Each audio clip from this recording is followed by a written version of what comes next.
everybody. I just wanted to follow up with another way that you might want to set up your lessons, your asynchronous lessons, obviously not your live lessons. And so I just wanted to show you some ways that you can use Canvas to embed everything in one place instead of using Google Slides. Now, if you're still more comfortable with Google Slides, that's totally fine. I just wanted to make sure you knew all of your options. Okay, so we're going to start out from our home page. So if I'm in the music page, I'm going to go up always to the edit button. And then let's say that this week I want my lesson 1 button to go to a Canvas page instead of a Google slide page. So I'm going to click on lesson 1 and then click plus pages.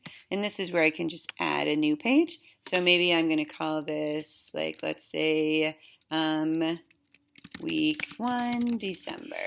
Okay. And then remember, if it blinks, there is a link. So now that is active on that page. And I can click the save button and try it out. And it will take me to a page within Canvas.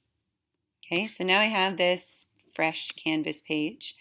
And you could always type things in here if you wanted to. So maybe here at the top, I'll just type in week 1, December. Okay, and then I'm going to embed some things. And so I want to show you how to do that so that you're comfortable with it. So let's say I have my writing in here. And then you need to switch over to the HTML editor. This is where we put all of our embedded things. So you're going to see it shows my words here and some stuff. Just always ignore whatever stuff is in there and give yourself a new line or two on the HTML editor. Okay, then I'm going to come over to Loom. So let's say that maybe I made a Loom video for the students. So let's say that I want them to do this song called You Gotta Sing. And I made a Loom video about it. So I'm going to open that Loom video. And I'm going to come up here to the arrow next to share. And I'm going to pull the embed code. And I'm going to leave it with fixed size because Canvas can get really wonky with sizes sometimes.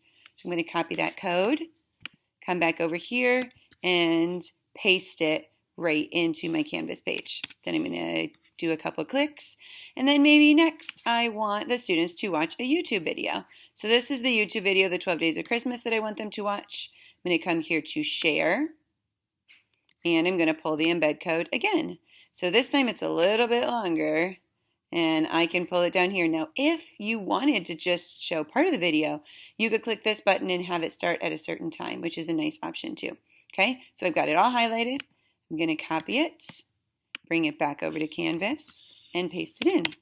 And then maybe the final thing that I want my students to do is to offer some option for reflection. And so I'm going to come over to Padlet. Now, if you have not used Padlet before, I highly recommend that you use it. I'm going to log myself out so I can show you the whole process. Padlet's a really great thing for those of us who are special area teachers because it offers students just kind of a bulletin board to talk with us all in one place. And Flipgrid would be another really nice place to go. But we're going to do Padlet for right now. So always use login with Google. That way you don't have to remember 800 different things. So it's just padlet.com. Then I'm going to log in with Google and use your school account. Now I already have a Padlet account, and the free ones, I think you get like 5 Padlets that you can make. And so if you get to where it tells you you can't make any more without paying, just delete some of the ones you already have. Okay, so I made this Padlet, and you can design yours to look like anything that you want. So my Padlet is just called Music Class, and it says share something that you learned about in music this week. Okay, and then the students would just click this plus, and they would add something on to it. But for right now, let's focus on embedding it into Canvas. So if I wanted to share, I'm going to come down here. Are you getting the idea by now? You click the embed code, and look how long that is. So we're going to have to copy all of it, take it back over here to Canvas, and paste it in. Okay, now obviously this looks horribly ugly. We don't really care. We're not going to worry about that. And if you were using a Flipgrid instead, I believe that you can embed that too. Let's just try while we're at it. That's one of the really nice things about Canvas is that it does allow you to embed everything into one place, one page, or even one module if you wanted to, and that saves students from having to do lots of clicks in lots of different places. Okay, I haven't tried Flipgrid yet, so we're going to watch together and see how it works. So let's say that we are going to use this one. We want to share it. This is the link that means embed code. So we're going to copy that embed code. I think it did it already. Not sure. Let's take it over here and see. And let's see if we can embed it in. It looks like that's the right embed code, even though we didn't have one to actually copy and paste in this situation. I think it worked. So now the fun time comes. We're going to click save and see what shows up on the other side of our page. So this is what it would look like for the students. Look at how nice that is. Okay, so up here at the top, they can go ahead and click on the Loom video that you made, which maybe has your face in it and is talking to the kids, hey, it's nice to see you, hope you're having a good week. And then they come down here and they do something that you have for them on YouTube, and notice that the ads and things are taken away when you embed it in this way, so that's super convenient. Okay, and then after that, they can come down here and they click the plus, and they can take a picture of something that they already have. They can take a picture of themselves to add on there. They can do a video. They can type something. They can attach something. Look at all of the options that the students have.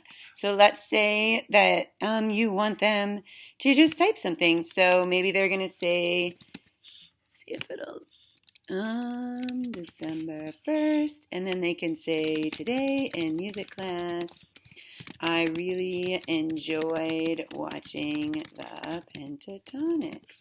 And then they just click off of it, and now theirs is here. And so you might want to write something in your description in your Padlet to make sure that they wrote their name. And then other kids could add theirs, and it's all going to show up live for other students and you to keep an eye on. Or if you want them to do Flipgrid instead, you've embedded your Flipgrid right in here, and they can simply record a response right on your Canvas page. They don't even have to go into any of the other apps. And so that's one of the reasons why Canvas is super helpful, because everything is just right there in one place versus you giving them links to go to a whole bunch of different places for them to interact. And then when you're ready to see their feedback, you can just come right on here and you can check their Padlet responses, and of course you can set Padlet up that you moderate it and you only allow responses that you have approved if you're worried about people writing naughty things. And the same thing for Flipgrid. You can also set it up so that you can moderate the videos before they come on. But that would be a really nice and clean way for you to put your lessons together right on Canvas if that's something that you're interested in. All right, hopefully that's helpful. Let me know if you have any other questions. See you later.